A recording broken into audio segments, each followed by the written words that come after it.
imagine that the setting of your home and the things you do indoor can cause overcrowding in your home? Do you think that that is impossible? I will explain. Welcome and thank you for joining us on another episode of Property Doctor, the show that brings to property owners and users the easiest remedies on how to manage your homes and make them look beautiful all by yourself, and also for you to make money. On this episode, we'll be discussing how to manage overcrowding in our homes. But first, what is overcrowding? So, overcrowding or crowding is the presence of more people or things in a space that is comfortable, safe, permissible, or even considered tolerable from a safety and health perspective, which will depend on current environment and public health cultural norms. Overcrowding may arise temporarily or regularly or even permanently in our homes, in our public spaces, or in public transport. What are the things that can be crowded? Various things and places that can be crowded in our homes include the sitting room, or maybe generally the living room, the bedroom, the kitchen, the store, the hallway, corridors, verandas. Different places can be crowded. If these places are not well set and arranged, they will become so crowded and unbearable for the dwellers of that particular building. Some things that can be scattered around the house include our clothes, maybe shoes, furniture, or too many things being around the area, and this can present the building unpleasant to the users and guests. Overcrowding reduces the space in our homes and in our buildings.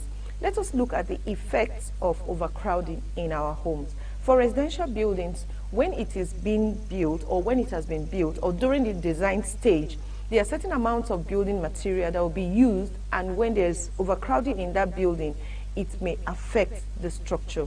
These materials can easily be worn out and thereby causing a collapse of the building.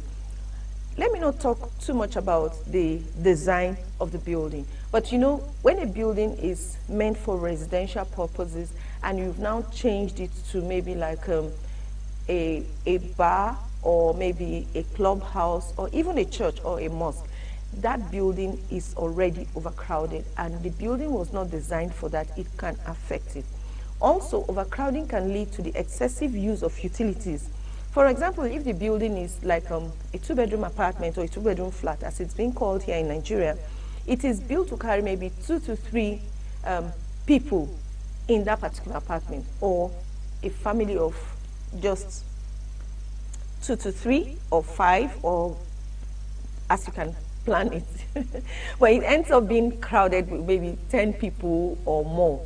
There will be so much need of water and the use of essential facilities in the house. And also the soakaway pits will get full quickly. That is when you're not using the central sewer system.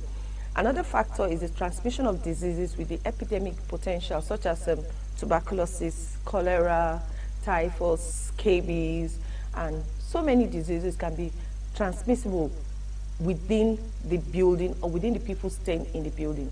The outbreak of diseases are more frequent and more severe when there's overcrowding in the apartment. Take, for example, during this coronavirus pandemic, taking a look at the current COVID-19 cases around the world, overcrowding is not a good way of staying safe. So if our homes are not well taken care of and arranged properly this festive period, it will become hazardous to us, the home users and the home owners, and even our guests who may not be familiar with our homes. Thank you for staying with us on this episode. Let's go on a short break. When we return, we'll talk more about tips on how to control overcrowding in our homes and how to manage the space in our homes to prevent the homes from being overcrowded. Stay tuned.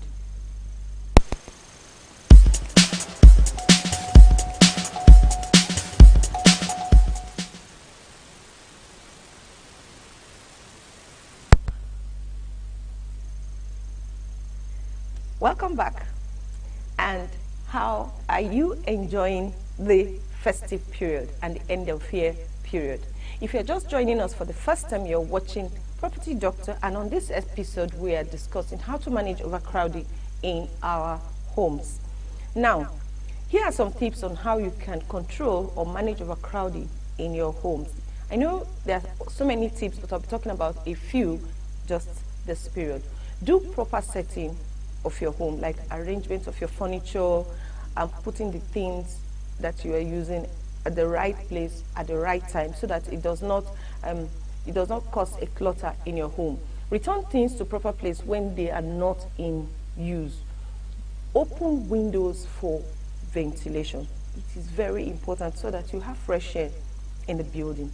Provide better information or list of things you might forget to avoid scattering things all around.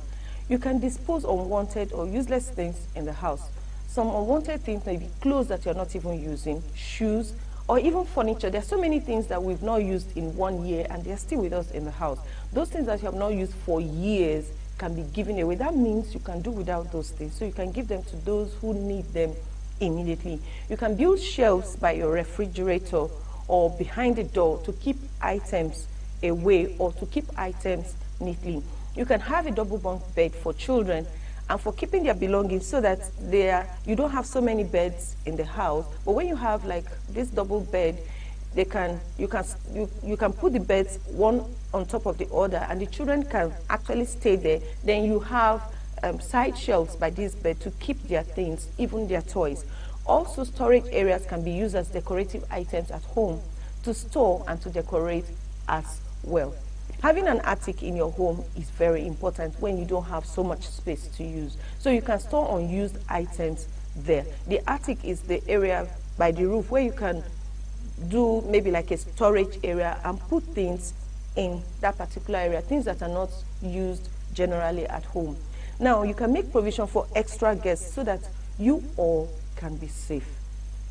Plan a bigger apartment if you want to increase the number of your family. Maybe if you're staying in a 2-bedroom flat and you want to have more children, you start planning having a bigger apartment so that when the kids come, they too can enjoy themselves. Thank you for joining us on today's episode of Property Doctor. If you have not subscribed to our YouTube channel, what are you waiting for? Kindly do so on the link below, and also follow us on Facebook at Property Doctor NG, on Instagram at Property Doctor NG, and on Twitter at Property Doc NG. Make sure you join us next week Tuesday as we'll be having another exciting episode. Have a beautiful week ahead. Merry Christmas and a prosperous new year in advance. We believe 2021 will be a great year for all of us. Stay blessed.